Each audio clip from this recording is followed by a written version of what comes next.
বেঈমান কসাই। এক গ্রামে ফজল নামে এক কসাই থাকত। পুরো গ্রামে একমাত্র ওই এই কাজ করত। সেই জন্য যখনই কারোর চিকেন বা মাটনের প্রয়োজন হতো তখনই ওদের ফজলের দোকানেই আসতে হতো। কিন্তু ফজল ছিল বেঈমান কসাই। ও সবসময়ই ওজন করার সময় লোকেদের ঠকাতো। ভাই ফজল, 1 কিলো চিকেন দাও তো। হ্যাঁ হ্যাঁ নিশ্চয়ই। কি ব্যাপার মদিন ভাই, আজ তুমি খুব খুশি দেখছি। আজ আমি 12 ক্লাস পাস করেছি, তাই মা আজ কষা মাংস বানাচ্ছে। মদিন একটু অন্যমনস্ক হতেই ফজল চট করে কম ওজনের মাংস প্যাক করে মদিনকে দিয়ে দেয়। এইভাবেই ও সবাইকে ঠকাতো। বাহ, এ তো বুঝতেই পারেনি আমি এভাবেই অনেক টাকা রোজগার করে নেব। একদিন এক সেপাই ফজলের কাছে এলো। ফজল, কাল সকালবেলা মন্ত্রীর বাড়িতে 25 কেজি মাংসের দরকার আছে। এই নাও টাকা। কাল সকালবেলা সবার আগে মন্ত্রীর বাড়িতে মটন পৌঁছে দিয়ে আসবে। ঠিক আছে, আমি দিয়ে আসব।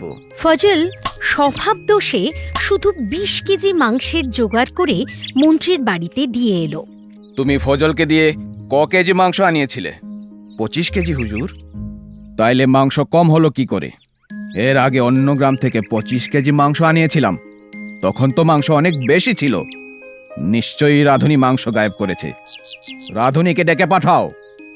আগে ডেকেছেন হুজুর? কি ব্যাপার ভায়া, এর আগের বার তো মটন বাড়তি হয়েছিল, এইবার কি হলো? খাবার কমে গেল কেন? মটন গায়েব করে দিলে নাকি?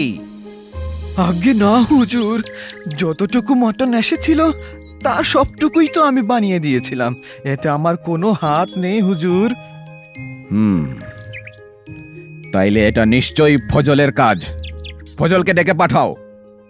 ফজল মন্ত্রীর কাছে এলো। ফজল, তুমি আমার সাথে বেইমানি করেছো, এর শাস্তি তোমাকে পেতেই হবে। দোহাই হুজুর, আমায় ক্ষমা করে দিন, আমি আর কখনো এরকম কাজ করব না। কিন্তু মন্ত্রী মশাই ফজলের কোনো কথাই শুনলেন না। রাজার কাছে নালিশ করে ফজলকে জেলে পাঠিয়ে দিলেন। নীতি কথা, বেঈমানি করে সুখী হওয়া যায় না। একদিন এক কুমোর রতনপুরে মাটির কলসি বেচতে এলো। ওর নাম বিশু। ও জোরে জোরে হাঁকতে লাগলো। মাটির হাঁড়ি নিন, হাঁড়ি, নানান রঙের মাটির হাঁড়ি নিন। বিশু খুব পরিশ্রম করে হাঁড়িগুলো বানাতো। হাঁড়িগুলোতে রং বেরঙের নকশা করা থাকতো। কিন্তু এই গ্রামে অনেকক্ষণ ঘোরাঘুরি করার পরেও একটিও হাঁড়ি বিক্রি হলো না। বিশুর চিন্তা হচ্ছিল। আরে এ কি, আজ পুরো দিনে একটিও হাঁড়ি বিক্রি হলো না। ঘরে যাওয়ার সময় হয়ে এলো বলে। বিশু নিজের গ্রামের দিকে ফিরে যাচ্ছিল। রাস্তায় ওর তেষ্টা পায়। খুব তেষ্টা পেয়েছে, কিন্তু এখানে কোনো পুকুর বা নদী তো নেই। একটু এগিয়ে দেখি। কিছু দূর এগোতেই বিশু একটি কুয়ো দেখতে পেল। বাবা, শেষমেশ জল পাওয়া গেল। যাই, একটু খেয়ে আসি। বিশু কুয়োর কাছে পৌঁছে দেখল দড়ি আছে কিন্তু বালতি নেই। সেই জন্য ও নিজের একটি হাঁড়ি বেঁধে কুয়ো থেকে জল তুলে জল খেল। জল খাওয়ার পর বিশু হাঁড়িটি সেখানেই রেখে দেয়। এটা এখানেই থাক, গাঁয়ের লোকেদের কাজে লাগবে। পরদিন বিশু আবার গাঁয়ে হাঁড়ি বিক্রি করতে এলো। হাঁড়ি নিন, হাঁড়ি, রং বেরঙের হাঁড়ি। ওর হাঁক শুনতেই সবাই ঘর থেকে বেরিয়ে এসে ওর হাঁড়িগুলোকে কিনে ফেলল। এই দেখে বিশু আশ্চর্য হয়ে গেল। বিশু খুশি মনে বাড়ি ফিরছিল, তখনই এক মহিলা বিশুকে বলল, প্রসাদ নাও ভাই। কিসের প্রসাদ বোন? আপনি জানেন না, আমাদের গ্রামে জলের ভীষণ অভাব ছিল, তাই সবারই খুব অসুবিধা হচ্ছিল। সবাই মিলে কুয়োর পুজো পর্যন্ত করেছিলাম। আর জানেন, সকালবেলা কুয়োতে এক জাদুর হাঁড়ি পাওয়া গেছে। কেউ জানে না ওটা কোথা থেকে এসেছে, কিন্তু এ কথা সত্যি যে হাঁড়িটি আসার পরই কুয়োর জল উপচে পড়ছে। পণ্ডিত মশাই বলেছেন যে এক পবিত্র মনের যাত্রী এই হাঁড়িটি রেখে গেছে। আমরা সবাই মিলে ওই যাত্রীর মঙ্গল কামনায় পুজো করেছি, এটা তারই প্রসাদ। বিশু বুঝতে পারল এটা ওর সরল মনে রেখে যাওয়া হাঁড়ির মহিমা। এক নদীর পাড়ে জেলেদের বস্তি ছিল। জেলেরা মাছ ধরে বাজারে বিক্রি করত। সমরের বাবা সব সময় ওকে মাছ ধরতে যেতে বলতো, কিন্তু ও শুধু রান্না করতে আর খেতে ভালোবাসতো। মাছ ভাজা ওর খুব প্রিয় ছিল। একদিন সমরের বাবা ওকে বলল, দেখো বাবা, আমরা জেলে, আমি এখন বুড়ো হয়ে গেছি, তুই এখন মাছ ধরতে শুরু কর। এভাবে শুধু রান্না করে খেলে তো হবে না। তুমি চিন্তা করো না বাবা, সময় এলে আমি সব সামলে নেব, আমাকে এখন মাছ ভাজা খেতে দাও। সমরের কোনো পরিবর্তন না দেখে ওর বাবা মনে মনে এক বুদ্ধি করে নদীতে যাওয়া বন্ধ করল। বাবা, আজ তুমি মাছ ধরতে যাওনি? সমরের বাবা চুপ করে রইল। নে বাবা, খেয়ে নে। এ কি মা, সবজি আমি খাবো না, তুমিই খাও। আমার জন্য আমি মাছ ভাজা বানিয়ে নিচ্ছি। বাবা, আজ ঘরে মাছ নেই, আজ থেকে এই খেতে হবে তোমায়। কি? সবজি আমি খাবো না মা। না বাবা, এভাবে বলো না। আজকাল তোমার বাবার শরীরটা ভালো যাচ্ছে না, কিছুদিন জিরোনো দরকার। মাছ ধরতে গেলে শরীরটা আরো খারাপ করবে। এতই যদি তোমার মাছ খাওয়ার ইচ্ছে, তাহলে গিয়ে ধরে নিয়ে এসো। মার মুখে একথা শুনে সমর আশ্চর্য হয়ে গেল। ভাবল, কি এখন আমাকে মাছ ধরতে যেতে হবে? ঠিক আছে, আজ সবজি দিয়েই খেয়ে নাও, তোমার তো খিদে পেয়েছে। সমরের খুব খিদে পেয়েছিল, তাই চুপচাপ খেয়ে নিল। কিন্তু অল্প দিনের মধ্যেই সবজি খেয়ে খেয়ে বিরক্ত হয়ে পড়ল। কি ব্যাপার, খাচ্ছ না কেন? না মা, খেতে ইচ্ছে করছে না, আমি আজ মাছ ধরতে যাব। সত্যি তুই মাছ ধরতে যাবি? হ্যাঁ মা।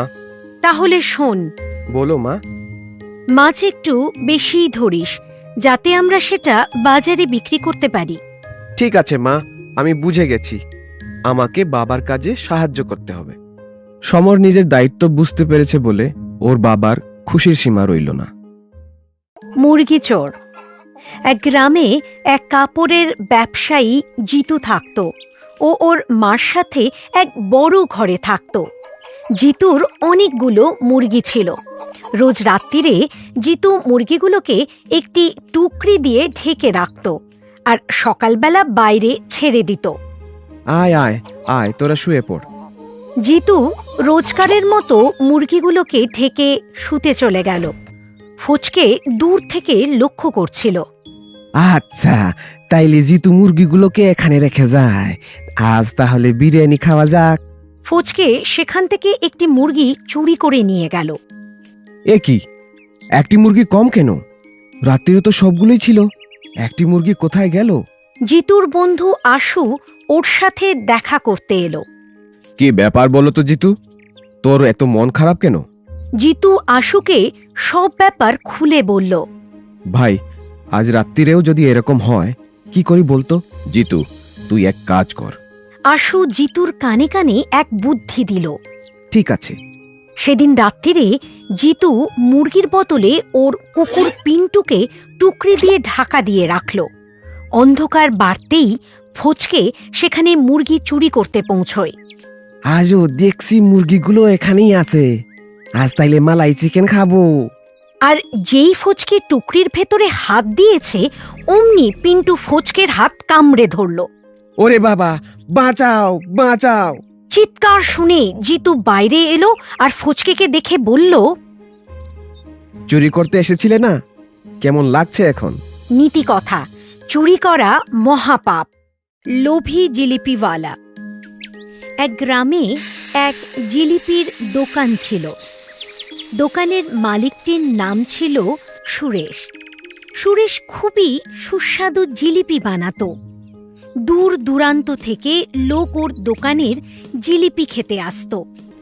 এভাবে ওর অনেক রোজগার হতো।